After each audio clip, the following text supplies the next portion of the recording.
YouTube থেকে দেখা মাত্রই ভিডিওটা বানিয়ে ফেললাম আর রান্নাটা করে ফেললাম, কারণ দেখি সব উপকরণগুলো আমার ঘরেই আছে। তো ওয়েলকাম ব্যাক মাই চ্যানেল, সবাইকে জানাচ্ছি ইতিমানিক নোয়াশাল চ্যানেলের পক্ষ থেকে অনেক বেশি শুভেচ্ছা। আশা করি সবাই ভালো আছেন। সকলে সুস্থতা কামনা করে শুরু করছি আজকের ভিডিও। তো প্রথমে আমি দুটো ডিম ভেঙে নিয়েছি, দিয়ে দিচ্ছি চপচপ করে পেঁয়াজ। পেঁয়াজ কুচিটা খুব ছোটো ছোটো করেই কাটা, মানে আমি ভিডিওতে যেরকম দেখেছি প্রথমে বলেছি আমি চেষ্টা করবো সেরকম করে সব কিছু দেওয়ার। দিলাম কয়েকটা কাঁচামরিচ কুচি, আর লাল মরিচের গুঁড়ো, একটু হলুদের গুঁড়ো, একটু ধনিয়া আর জিরের গুঁড়ো, আর সামান্য একটু গোলমরিচের গুঁড়ো, আর দিয়ে দিচ্ছি ধনিয়া কুচি। স্বাদ মতো একটু নুন দিয়ে দিচ্ছি। এবার এটাকে দিব বাটা মসুর ডাল। সেখানে ব্যবহার করছে বেসন, তো আমি বেসনের পরিবর্তে বাটা মসুর ডালটা দিলাম। এবার ভালো করে মেখে নিব একেবারে সবগুলো উপকরণ সুন্দর করে একেবারে মাখা হয়ে গেছে। এবার ভাজাভাজিতে চলে যাচ্ছি। তেল গরম করতে আগেই দিয়ে দিচ্ছি। এবার এক এক করে চপগুলো সুন্দর গোল গোল করে দিয়ে দিচ্ছি। কিছুক্ষণ পর উল্টে একেবারে ব্রাউন কালার করে ওগুলোকে ভেজে নিতে হবে। চপগুলো কিন্তু ফুলে ফুলে খুব সুন্দর হয়েছে, আর এটা রান্না করলে তো বোঝা যাচ্ছে খুব একটা স্পঞ্জি স্পঞ্জি থাকবে, খেতে খুব ভালো লাগবে। এগুলো হয়ে গেছে, নামিয়ে নিচ্ছি আমি। কালারটা কিন্তু জাস্ট অসাধারণ আসছে। এবার বাকি যতটুকু আছে অতটুকু চপ করে দিয়ে দিচ্ছি।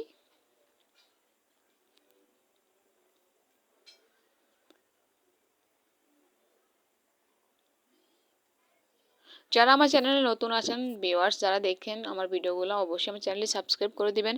সহজ সহজ এবং সুন্দর ভিডিও পেতে চাইলে অবশ্যই চ্যানেলটি সাবস্ক্রাইব করে অল নোটিফিকেশনটি অন করে দিবেন।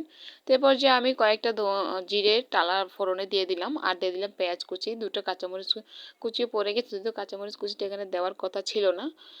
দিয়ে দিলাম আদা রসুন বাটা, আর এবার দিয়ে দেবো কাঁচামরিচ বাটা।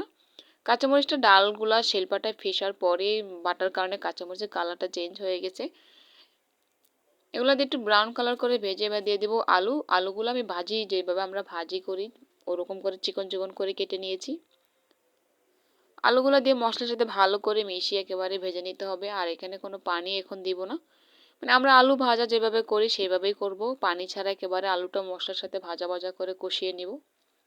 এরপর যে হলুদ গুঁড়ো দিয়ে দিচ্ছি, সামান্য একটু লাল মরিচের গুঁড়ো দিয়ে দিচ্ছি, দিয়ে দিচ্ছি ধনিয়ার গুঁড়ো। আর কোনো মশলা দেবো না, এতেই যথেষ্ট। এখন এগুলো দিয়ে ভালো করে নেড়ে ছেড়ে একটু কষিয়ে নেব।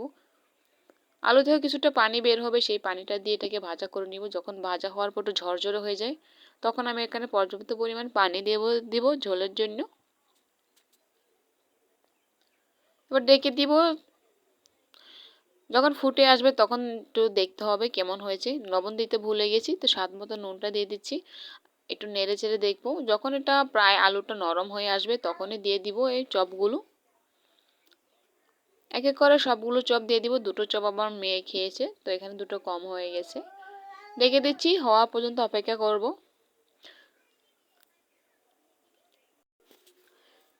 চপগুলো একেবারে জলের সাথে মিশে স্পঞ্জ যে মিষ্টি আছে সেরকম হয়ে গেছে। তো এই পর্যায়ে একটু নেড়ে চেড়ে দিয়ে আমি গরম মশলার গুঁড়ো দিয়ে দিচ্ছি। লাস্ট পর্যায়ে আমি দেখেছি ভিডিওতে গরম মশলার গুঁড়ো দেয়, আর একেবারে ফিনিশিং টাচে ধনিয়ার পাতার কুচিটা দিয়ে দেয়। তো ধনিয়া পাতার কুচিটা দিয়ে একটু নেড়ে চেড়ে দিয়ে কিছুক্ষণ পর নামিয়ে নিলে হয়ে যাবে আজকের রান্নাটা। তো যদি ভালো লেগে থাকে অবশ্যই ভিডিওটি লাইক করে দিবেন আর একটা কমেন্ট করে দিবেন। আর কে ভিডিওটা দেখেছেন বা করে খেয়েছেন অবশ্যই কমেন্টে জানাবেন। আমি ভিডিওটা দেখেই বানালাম, সকালে দেখলাম বানিয়ে দুপুরে খেলাম। আসলে ভালো হয়েছে, ঘরোয়া একটা সাধারণ উপকরণে রান্না। তো সবাই ভালো থাকবেন, সবার সুস্থতা কামনা করছি। আল্লাহ হাফেজ।